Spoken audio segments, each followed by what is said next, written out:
الحمد لله نحمده ونستعينه ونستغفره ونؤمن به ونتوكل عليه ونعوذ بالله من شرور أنفسنا ومن سيئات أعمالنا من يهده الله فلا مضل له ومن يضلله فلا هادي له ونشهد أن لا إله إلا الله وحده لا شريك له ونشهد أن سيدنا وحبيبنا وشفيعنا وسندنا ومولانا محمد أرسله بالحق بشيرا ونذيرا وداعيا إلى الله بإذنه وسراجا منيرا وصلى الله تعالى على خير خلقه محمد وعلى آله وأصحابه وأزواجه وذرياته وسلم تسليما كثيرا كثيرا أما بعد فأعوذ بالله من الشيطان الرجيم بسم الله الرحمن الرحيم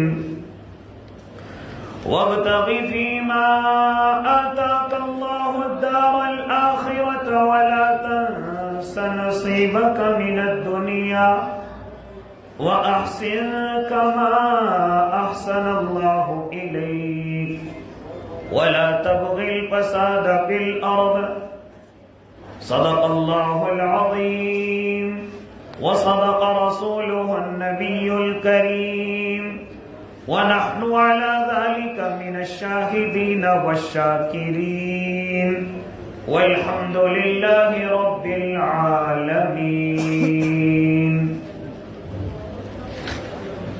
وہ شمع اجالا جس نے کیا 40 برس تک غاروں میں، ایک روز چمکنے والی تھی سب دنیا کے درباروں میں، گر ارض و سما کی محفل میں لولا کلمہ کا شور نہ ہو، یہ رنگ نہ ہو گلزاروں میں، یہ روپ نہ ہو سیاروں میں، جو فلسفیوں سے حل نہ ہوا، جو نقطہوروں سے کھل نہ سکا، وہ راز کملی والے نے بتلا دیا چند اشاروں میں۔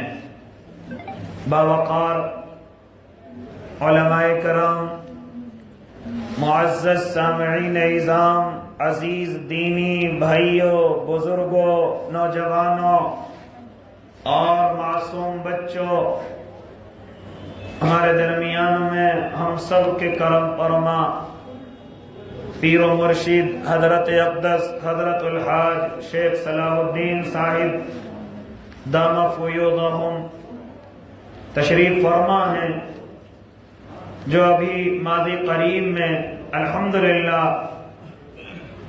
اللہ کے گھر سے ہو کر کے آئے ہیں، عمرے کی سعادت حاصل کی ہے۔ مجھے اور آپ کو چاہیے کیسے نورانیت ماحول میں ہمیں حضرت سے خوب معانقے کے ساتھ دعا کے لیے کہنا چاہیے، کیونکہ فرمایا تھا میرے اور آپ کے آقا محمد عربی صلی اللہ علیہ وسلم نے کہ جس نے رمضان المقدس کے مہینے میں عمرہ کیا گویا اس نے میرے ساتھ حج کیا ہے۔ یہ فرماتے تھے میرے اور آپ کے آقا کہ جس کو یہ سعادت حاصل ہو جائے کہ جو رمضان المقدس کے مہینے میں عمرے کو چلا جائے، فرماتے تھے آقا ایسا ہے جیسے اس نے میرے ساتھ حج کیا ہو۔ اتنا فضیلت والا یہ اس مہینے کا عمرہ ہوتا ہے۔ اللہ ہم سب کو بار بار اس جگہ کے لیے قبول فرمائے۔ میرے بھائی، مجھے بہت مختصر گفتگو کرنی ہے حضرت شیخ کی برکت سے۔ میں اپنے بڑے بھائی حضرت حافظ شجاع الرحمان صاحب دامت برکاتہم العالیہ کے اس دولت خانے پہ پھر ایک بار حاضر ہوں۔ دعا کریں اللہ صحیح کہنے کی اور ہم سب کو اس پر عمل کرنے کی توفیق عنایت فرمائے۔ یہاں پر اللہ کے بڑے بڑے نیک بندے اور بڑے بڑے کاروباری اور بڑے بڑے خوشحال اللہ کے نیک بندے یہاں پر بیٹھے ہوئے ہیں، اور اس وقت میں اللہ رب العزت کا قرآن کریم مکمل سنا گیا ہے۔ یقیناً یہ ایسا وقت ہے کہ میں اور آپ اگر چاہیں تو اس وقت میں اپنے اللہ کو منا سکتے ہیں، اپنے اللہ کو راضی کر سکتے ہیں۔ رمضان کی مقدس راتیں ہیں، اللہ کا قرآن مکمل ہوا ہے، یہاں پر علماء موجود ہیں، یہاں پر حجاج موجود ہیں، یہاں پر جوان طبقہ ہے، یہاں پر سفید داڑھی والے بزرگ ہیں، یہاں پر معصوم بچے ہیں۔ اللہ کے نیک بندوں، یہ اشارہ اس طرف ہے کہ کوئی نہ کوئی تو ان میں اللہ کا نیک بندہ ایسا ہے کہ اگر اس کی آنکھ سے آنسو ٹپک جائے تو ہم سب کے بیڑے پار ہو جائیں، ہم سب کی دعائیں اللہ کی بارگاہ کے اندر قبول ہو جائے۔ اے اللہ کے نیک بندو، مجھے کہنے دو، اس وقت میں میرے دل میں بات آ رہی ہے، میں اللہ کے نیک بندوں کو بات پہنچا دوں کہ جس کی آج کل ہر خوشحال انسان کو، ہر اللہ کے اس نیک بندے کو جو ہمیشہ یہ چاہتا ہے کہ میرے گھر کے اندر خوشحالی رہے، میرے گھر کے اندر برکتیں رحمتیں رہیں، میرے گھر کے اندر مالداری رہے، ہر انسان یہ چاہتا ہے۔ اور اللہ کے نیک بندو، قرآن مقدس مکمل ہوا ہے، اس قرآن نے کون سا ایسا میدان چھوڑا کہ جس میں تیری انگلی پکڑ کر کے نہ چلا ہو۔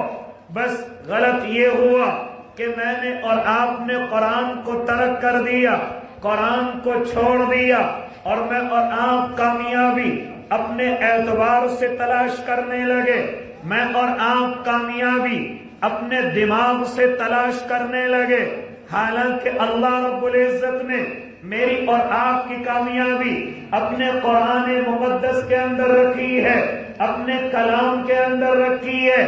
تبھی تو میرا اللہ اس کی حفاظت کر رہا ہے۔ میرے اللہ کو معلوم ہے کوئی نبی ان کی رہنمائی کے لیے نہیں جائے گا، کوئی نبی اب مبعوث نہیں کیا جائے گا، اب اسے کامیابی اسی قرآن کے اندر تلاش کرنی ہوگی۔ اگر یہ سیاست میں آنا چاہے تو قرآن کو پڑھے سمجھے، سیاست میں کامیاب ہو جائے گا۔ اگر تجارت میں آنا چاہے قرآن کو پڑھے سمجھے، تجارت کا بادشاہ بن جائے گا۔ اگر یہ اپنے گھروں کی خوشحالی چاہے قرآن کو پڑھے سمجھے، یہ خوشحال ہمیشہ کے لیے ہو جائے گا، الا یہ کہ اللہ کی طرف سے کوئی آزمائش ہو، الا یہ کہ اللہ کی طرف سے کوئی امتحان ہو، یہ الگ چیز ہے۔ ورنہ میرے اللہ نے تمام میدانوں کی کامیابی میرے اللہ نے اپنے قرآن مقدس میں رکھی ہے۔ اے اللہ کے نیک بندو، ہم نے صرف اس قرآن کو سمجھ لیا کہ تعویذوں میں لکھ کر کے فائدہ اٹھایا جائے، ہم نے صرف سمجھ لیا کہ اس کو قرآن خوانی میں پڑھا جائے، ہم نے صرف اس کو سمجھا کہ اس کو قسمیں دھرمیں کھانے کے لیے استعمال کیا جائے، ہم نے سمجھا کہ بیٹیوں کو جہیز میں دیا جائے۔ اے اللہ کے نیک بندو، یہ قرآن خالی ان کاموں کے لیے نہیں ہے، بلکہ یہ قرآن ایک انقلابی کتاب ہے، یہ قرآن کامیابی کی منزلوں کو چھپائے ہوئے ہے۔ آج اللہ کو ماننے والا اپنے آپ کو پریشان کہتا ہے، اپنے آپ کو پریشانی میں مبتلا سمجھتا ہے، حالانکہ میرے اللہ نے تمام پریشانیوں سے نکلنے کے راستے میرے اللہ نے اس قرآن کے اندر ہی تو رکھے ہیں، لیکن ہمارے پاس وہ عقل، وہ سمجھ، وہ پڑھنے کا طریقہ نہیں ہے۔ ورنہ اللہ کی قسم تمام کامیابیاں میرے اللہ نے اس قرآن کریم کے اندر رکھی ہیں۔ لیکن کیا ہوا؟ خیر میں زیادہ لمبی گفتگو نہیں کروں گا، اے اللہ کے نیک بندے صرف ایک ٹاپک پر گفتگو کروں گا، اور وہ آپ کے مطلب کی بات ہے، وہ آپ کی کامیابی کے راز ہیں۔ ذرا اللہ رب العزت سے ہم معلوم کریں، اے ہمارے اللہ، جب تو ہمیں کبھی کبھی مالداری عطا کر دیتا ہے، کبھی کبھی خوشحالی عطا کر دیتا ہے، یہ خوشحالی ہمارے گھروں سے نکل جاتی ہے اور کبھی کبھی دور ہو جاتی ہے، ہم پریشانی کے اندر آ جاتے ہیں، ہم امتحانات کے اندر آ جاتے ہیں، اے میرے اللہ کیا وجہ ہے؟ تو میرے اللہ نے اس کی بھی 4 وجوہات بتلائی ہیں کہ جب ہم تمہیں خوشحالی عطا کرتے ہیں تم ہماری 4 باتوں پر عمل نہیں کرتے، جس کی وجہ سے پریشانیوں میں آ جاتے ہو، جس کی وجہ سے تم مصیبتوں کا شکار ہو جاتے ہو۔ وہ 4 شرطیں اگر تم عمل کرو تو کبھی تمہارے گھروں سے خوشحالی نہ جائیں، کبھی تمہارے گھروں میں پریشانیاں نہ آئیں۔ ذرا سنو کیا فرماتا ہے میرا اور آپ کا اللہ، اے اللہ کے نیک بندو، جب ہم تمہیں خوشحالی عطا کریں ذرا ہماری 4 باتوں کو ذہن میں رکھنا، ہماری 4 باتوں کو دھیان میں رکھنا۔ اگر ان 4 کی 4 باتوں پر عمل کرو گے، میرا اللہ فرما رہا ہے تمہارے گھروں سے پھر یہ خوشحالی کبھی نہیں جائے گی۔ وہی آیت کریمہ میں نے قرآن مقدس کی ابھی خطبہ کریمہ کے اندر تلاوت کی تھی، اسی میں میرا اللہ وہ 4 شروط بیان کرتا ہے۔ اے اللہ کے نیک بندو یہ کیا ہیں؟ حالانکہ اصحاب مفسرین فرماتے ہیں یہ آیت قارون کے لیے اتر کر کے آئی ہے۔ اس زمین کا سب سے بڑا مالدار قارون ہے، اس زمین کا سب سے زیادہ خزانوں کا مالک اگر کوئی اتر کر کے آیا ہے تو بتلانے والوں نے بتلایا کہ قارون ہے، کئی اونٹوں پر 40 سے زیادہ اونٹوں پر جس کے خزانوں کی چابیاں چلتی ہوں، اتنا بڑا مالدار ہے، پھر خزانوں کا کیا ٹھکانہ ہوگا؟ لیکن میرے اللہ نے اس کو بڑا سمجھایا، اے قارون یہ اللہ کی بڑی نعمت ہے، یہ مال اللہ تعالیٰ کی طرف سے دی ہوئی ایک بڑی نعمت ہے، ذرا اس نعمت کی قدردانی کرنا، ہماری 4 شرطوں پر عمل کرنا۔ لیکن قارون نے عمل نہ کیا، حضرت موسیٰ نے اس کو بڑا سمجھایا لیکن اس کی بات سمجھ نہیں آئی، یہاں تک کہ حسد کا شکار ہو گیا، حضرت موسیٰ کے پیچھے پڑ گیا، اور حد تو یہ کر دی کہ حضرت موسیٰ کے نبوت کے دامن کو داغدار کرنے کی کوشش کی۔ پھر کیا ہوا اس کے ساتھ؟ آپ حضرات جانتے کہ زمین میں دھستا ہوا جا رہا ہے، اس عذاب کے اندر مبتلا کر دیا گیا۔ اللہ رب العزت نے اس کو بڑا سمجھایا، حضرت موسیٰ بار بار اس کی طرف دعوت کے لیے گئے، بار بار کہا یہ مان تیرا نہیں ہے، اس میں کمزوروں کا بھی حصہ ہے، اس میں غریبوں کا بھی حصہ ہے، اس میں اللہ کی اور مخلوق کا بھی حصہ ہے۔ اے قارون ذرا ہوش کے ناخون لے، لیکن نہ سمجھ سکا اور اپنے مال کی محبت میں اتنا آگے بڑھ گیا کہ حضرت موسیٰ کو اپنے راستے سے ہٹانے کی کوشش کی۔ لیکن یہ آیت قارون کے لیے اتر کر کے آئی، میرے اللہ نے اس آیت کو پھر اپنے محبوب پر بھی اتارا۔ جانتے ہو وجہ کیا ہے؟ میرے اللہ کے علم میں تھا کہ جب امت محمدیہ میں سے ہم کسی کو مال عطا کریں گے، ہو سکتا ہے اس کے اندر بھی قارونی عادتیں آ جائیں، ہو سکتا ہے اس میں بھی قارونی صفتیں پیدا ہو جائیں، اس لیے میرے اللہ نے اپنے محبوب پر اس آیت کو اتارا اور اعلان کر دیا گیا، اے امت محمدیہ کے جیالو، اگر ہم تمہیں خوشحالی عطا کریں، اگر ہم تمہیں مالداری عطا کریں تو ذرا ہماری 4 باتوں پر عمل کرنا، 4 شرطوں پر عمل کرنا۔ اگر ان پر عمل کرو گے خوشحالی کبھی گھر کے آنگن سے نہیں جائے گی، ہمیشہ اولادوں کے اندر بھی رہے گی، لیکن شرط یہ ہوگی کہ میری 4 باتوں پر عمل کرنا۔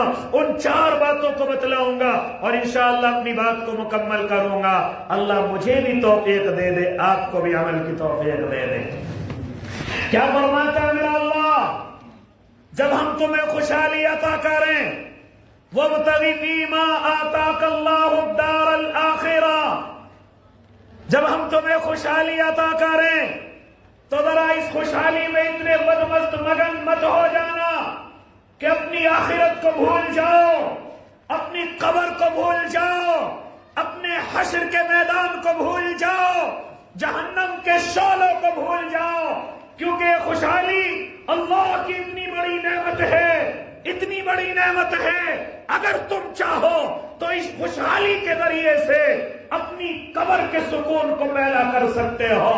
اس خوشحالی کے ذریعے سے حشر کے میدان کو درست کر سکتے ہو. اس خوشحالی کے ذریعے سے پل صراط پر آسانی کے ساتھ گزر سکتے ہو.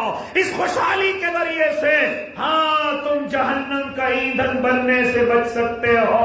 اس لیے فرمایا میرے اللہ نے جب ہم تمہیں خوشحالی عطا کریں وَابْتَغِ فِيمَا آتَاكَ اللَّهُ الدَّارَ الْآخِرَةَ، اس خوشحالی کے ذریعے سب سے پہلے اپنی آخرت کو درست کرنا، اپنی آخرت کو ٹھیک کرنا، اپنی آخرت کا خیال کرنا، اپنی آخرت کو صحیح کرنا. کہیں ایسا نہ ہو یہ خوشحالی جب تمہیں ملے تم اللہ کو راضی کرنے والے نہیں بلکہ اللہ کی ناراضگی والے کاموں میں لگ جاؤ.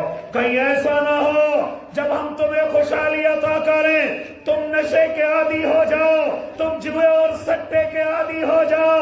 جب ہم تمہیں خوشحالی عطا کریں کہیں ایسا نہ ہو کہ زناؤں کے شوقین ہو جاؤ، میوزک کے شوقین ہو جاؤ، آتش بازیوں کے شوقین ہو جاؤ. کہیں ایسا نہ ہو جب ہم تمہیں خوشحالی عطا کریں تم اپنے اللہ کو بھول جاؤ. اس لیے فرمایا اے اللہ کے نیک بندو جب ہم تمہیں خوشحالی عطا کریں وَابْتَغِ فِيمَا آتَاكَ اللَّهُ الدَّارَ الْآخِرَةَ، اپنی آخرت کو ذرا اس خوشحالی سے ٹھیک کر لینا.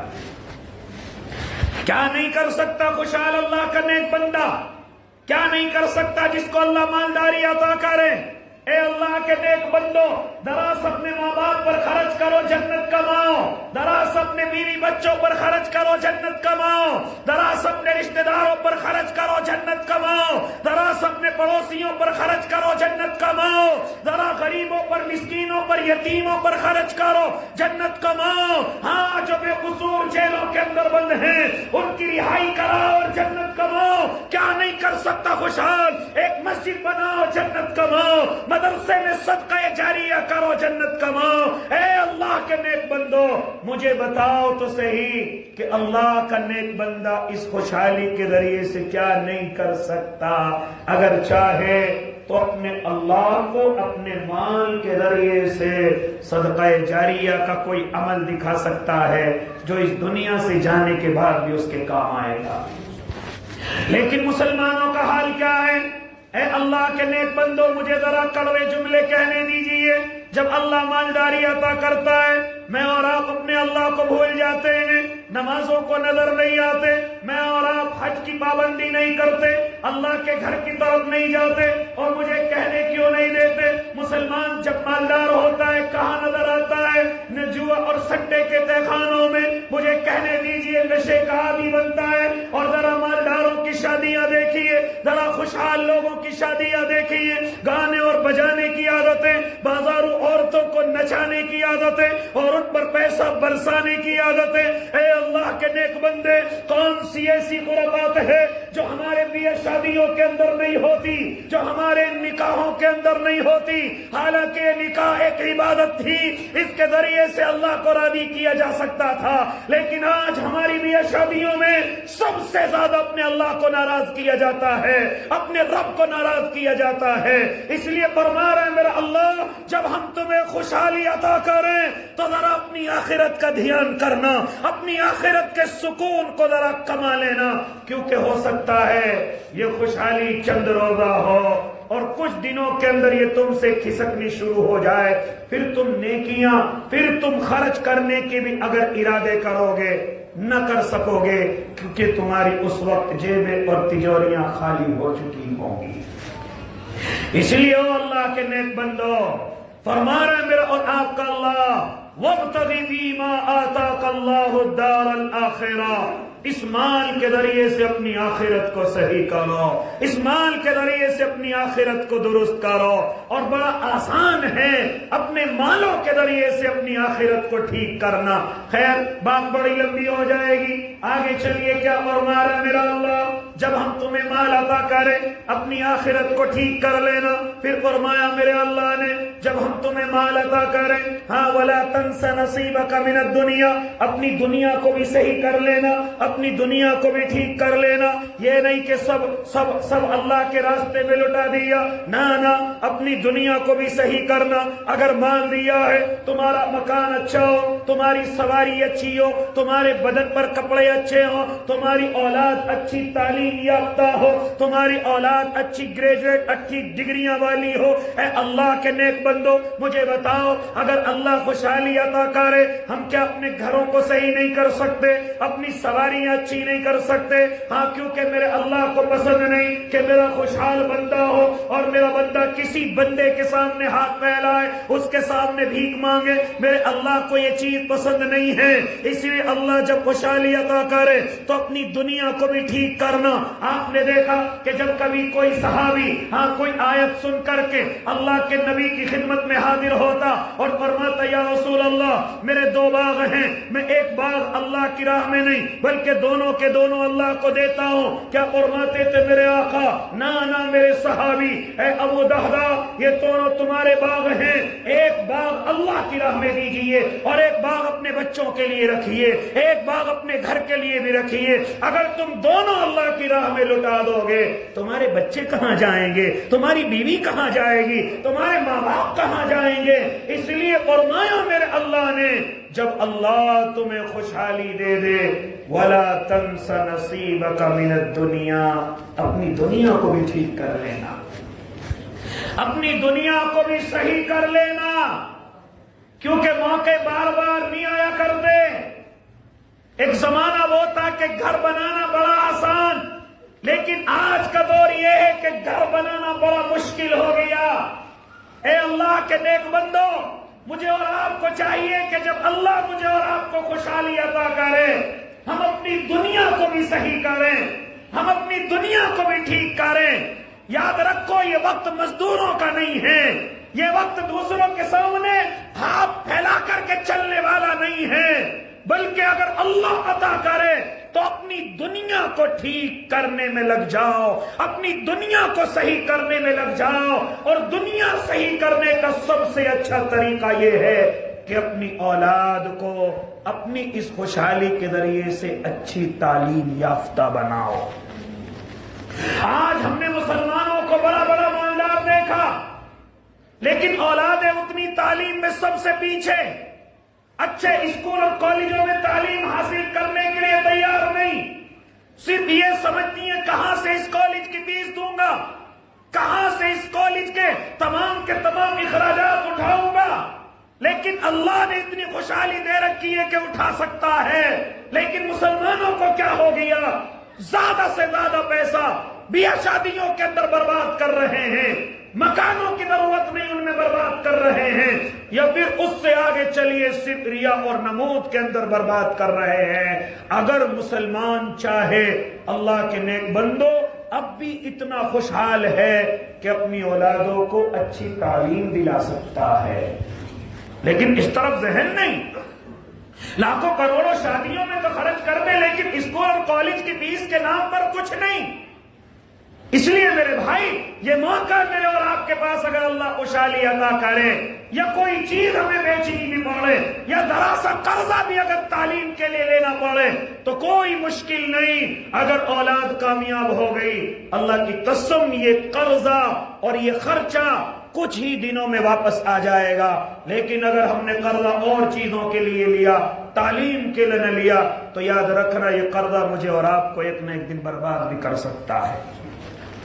خیر، میری بات اور زیادہ بڑھ رہی ہے۔ اے اللہ کے نیک بندو، فرما رہا ہے میرا اللہ، جب ہم تمہیں خوشحالی عطا کریں، وَلَا تَنْسَ نَصِيبَكَ مِنَ الدُّنْيَا، اپنی دنیا کو بھی ذرا ٹھیک کر لینا، اپنی دنیا کو بھی ذرا درست کر لینا۔ پھر اس کے بعد تیسری چیز فرمائی، وَأَحْسِنْ كَمَا أَحْسَنَ اللَّهُ إِلَيْكَ، جب ہم تمہیں مال عطا کریں، تمہیں کارخانوں کا مالک بنائیں، تمہیں فیکٹریوں کا مالک بنائیں، تمہیں کمپنیوں کا مالک بنائیں، تمہارے نیچے کچھ کام کرنے ستانے والے ورکرز ہوں گے، کچھ نوکر ہوں گے، کچھ خادم ہوں گے۔ فرمایا میرے اللہ نے ان لوگوں کے ساتھ ایسے احسان کرنا جیسے میں نے تمہیں مالدار بنا کر کے احسان کیا ہے۔ کہیں ایسا نہ ہو کہ تم نوکروں کو ستانے والے ہو جاؤ، کہیں ایسا نہ ہو کہ خادموں پر ہاتھ اٹھاؤ، کہیں ایسا نہ ہو کہ تم ان پر ظلم کرنے والے ہو جاؤ۔ ہاں ان نوکروں کے ساتھ تمہیں ایسے برتاؤ کرنا ہے، ایسے احسان کرنا ہے جیسے ہم نے تمہیں مالدار بنا کر کے احسان کیا ہے، ورنہ وقت نہیں لگتا ہم نوکر کو تیری جگہ کر دیں اور تجھے نوکر کی جگہ کر دیں۔ ہماری عدالت میں ذرا سی بھی دیر نہیں لگتی اور میں اور آپ اپنی آنکھوں سے دیکھتے رہتے ہیں۔ آج ایک آدمی بڑی کمپنی کا مالک ہے لیکن کچھ زمانہ بدلا، ہاں اپنے نوکر کے یہاں کام کرنے پر مجبور ہے، اپنے کاریگر کے یہاں ہاں سیلری پر کام کرنے پر مجبور ہے۔ انسان اکثر اپنی آنکھوں سے یہ منظر دیکھتا رہتا ہے، اس لیے اللہ کے نیک بندو فرماتا ہے میرا اللہ جب ہم تمہیں مال عطا کریں تو تمہارے نیچے جتنے بھی کام کرنے والے ہیں ان کے ساتھ ایسا احسان کرنا جیسے ہم نے تمہیں مال دے کر کے احسان کیا ہے، جیسے ہم نے تمہیں مالدار بنا کر کے احسان کیا ہے۔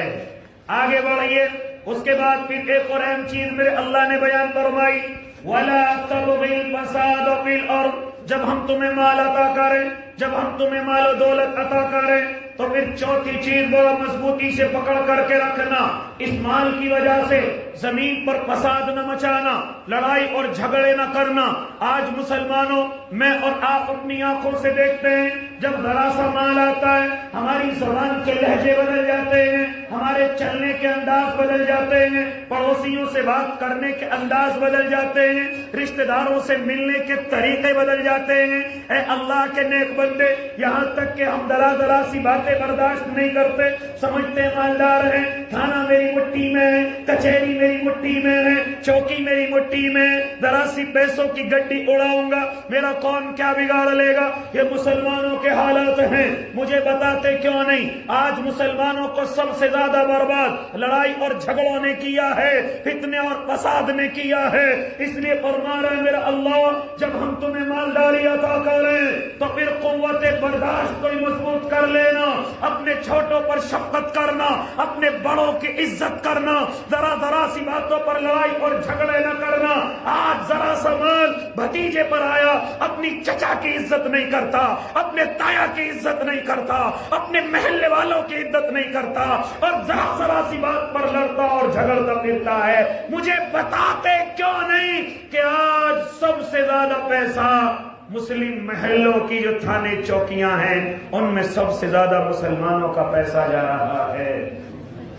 وَلَا تَبْغِي الْفَسَادَ فِي الْأَرْضِ، یہاں تک کہ ٹرانسفر کرائے جا رہے ہیں کہ مجھے فلاں مسلم چوکی کے میرا ٹرانسفر کر دیا جائے، فلاں مسلم بستی میں تھانے میں مجھے پہنچا دیا جائے، کیونکہ اسے معلوم ہے کہ سب سے زیادہ لڑائی جھگڑوں کے کیس مسلمانوں کے اندر ہوتے ہیں اور پھر ہم ان سے پیسے بٹورتے ہیں، دونوں پارٹیوں سے ہم بڑا اماؤنٹ لیتے ہیں، اس لیے ٹرانسفر ادھر کروائے جاتے ہیں۔ اے اللہ کے نیک بندے، فرما رہے میرا اللہ جب ہم تمہیں مالداری عطا کریں وَلَا تَبْغِي الْفَسَادَ فِي الْأَرْضِ، اس زمین پر فساد نہ مچانا، ورنہ ہم جھگڑا کرنے والوں کو برباد کرنا بھی جانتے ہیں، لڑائی کرنے والوں کو ہم برباد کرنا بھی جانتے ہیں۔ یہ چار باتیں میرے اللہ نے خوشحالی اگر باقی رکھنا چاہتے ہو تو میرے اللہ نے یہ چار باتیں بیان فرمائی ہے۔ پہلی یہ کہ اپنی آخرت کو صحیح کر لو، اس مالداری کے ذریعے سے اپنی قبر کا سکون کما لو، حشر کو ٹھیک کر لو، جنت میں اپنے محل بنا لو۔ اسی طریقے سے اللہ کے نیک بندو اپنی دنیا کو ٹھیک کر لو اور اپنے سے نیچے کام کرنے والوں کے ساتھ احسان کا معاملہ کرو۔ اور چوتھی اور اہم چیز، اس زمین پر لڑائی جھگڑے نہ کرو، ورنہ تمہیں اگر ایک بھی بات پر تم نے عمل نہ کیا ہو سکتا ہے تمہاری خوشحالی تمہارے گھروں سے نکل جائے۔ مجھے بتاؤ قرآن نے کہاں رہنمائی نہیں کی ہے میری اور آپ کی؟ قرآن کہاں مجھے اور آپ کو لے کر کے نہیں چلا؟ ہمارے پاس وقت ہی نہیں ہے قرآن کو سمجھنے کا، قرآن کو پڑھنے کا ہمارے پاس وقت ہی نہیں ہے۔ اے اللہ کے نیک بندو، قرآن تو شروع میں ہی کہتا ہے الف لام میم ذالک الکتاب لا ریب فیہ ھدی للمتقین، اس کتاب کے اندر کسی شک اور شبے کی گنجائش نہیں ہے۔ اللہ اس کو اتارا کیوں ہے؟ ھدی للمتقین، ہم نے اس کو اپنے ماننے والوں کے لیے اتارا ہے، وہ اس کو پڑھیں، اس کو سمجھیں۔ کون سے میدان میں پیچھے ہو، آؤ قرآن ہر میدان میں تمہاری رہنمائی کرتا ہے، اور اس پر پڑھو، عمل کرو، اللہ تمہیں اس میدان کا بادشاہ بنا دے گا۔ لیکن شرط یہ ہے کہ اس قرآن پر مجھے اور آپ کو عمل کرنا ہوگا۔ کریں گے نا بھائی انشاءاللہ؟ اللہ مجھے اور آپ کو پریشان نہیں دیکھنا چاہتا، لیکن میں اور آپ عمل ہی نہ کریں تو کیا ہو؟ جب میں اور آپ قرآن کے مطابق ہی نہ چلے تو پھر پریشانی تو میں اور آپ خود بخود تلاش کرتے ہیں، ورنہ میرے اللہ نے تو ہر چیز کے راستے قرآن مقدس کے اندر اتارے ہیں۔ اس لیے اللہ کے نیک بندو، بڑی خوشی ہوئی آپ کے اس دیار میں آ کر، حضرت شیخ کی دیارت کر کے اور حضرت حافظ شجاع الرحمان کے اس دیار میں آ کر بڑی خوشی ہوئی۔ یہ موقع ہمارے پاس ہے، آؤ ہم مل کر کے اپنے اللہ کو منائیں، اپنی غلطیوں کا اعتراف کریں، دوبارہ ان غلطیوں کو نہ کرنے کا ارادہ کریں اور ان پر عمل کرنے کی کوشش کریں۔ پھر دیکھو انشاءاللہ خوشحالی ہمارے گھروں میں، ہماری نسلوں کے اندر کیسے رہتی ہے۔ آؤ میں اور آپ ارادے کریں کہ انشاءاللہ اپنی زندگی کو قرآن کے مطابق گزاریں گے، قرآن مقدس پر عمل کر کے گزاریں گے انشاءاللہ۔ اسی طریقے سے ایک آخری بات، ابھی صرف آپ نے قرآن سنا ہے، تراویحاں مکمل نہیں ہوئی ہیں، ابھی صرف ایک سنت پر آپ نے عمل کیا ہے۔ انشاءاللہ ارادے کرو کہ پورا رمضان اپنے اللہ کی محبت میں گزاریں گے، دن کو روزہ رکھیں گے، رات کو قرآن کریم سنیں گے، تراویحاں پڑھیں گے، تہجد پڑھیں گے، اور انشاءاللہ اس رمضان کو اپنی مغفرت کا ذریعہ بنائیں گے، اور جو پریشانیاں ہیں ان کو بھی اپنے اللہ کے سامنے رکھیں گے۔ انشاءاللہ تمام پریشانیوں سے نکالنے والا کوئی نہیں، میرا اور آپ کا اللہ ہے، میرا اور آپ کا رب ہے۔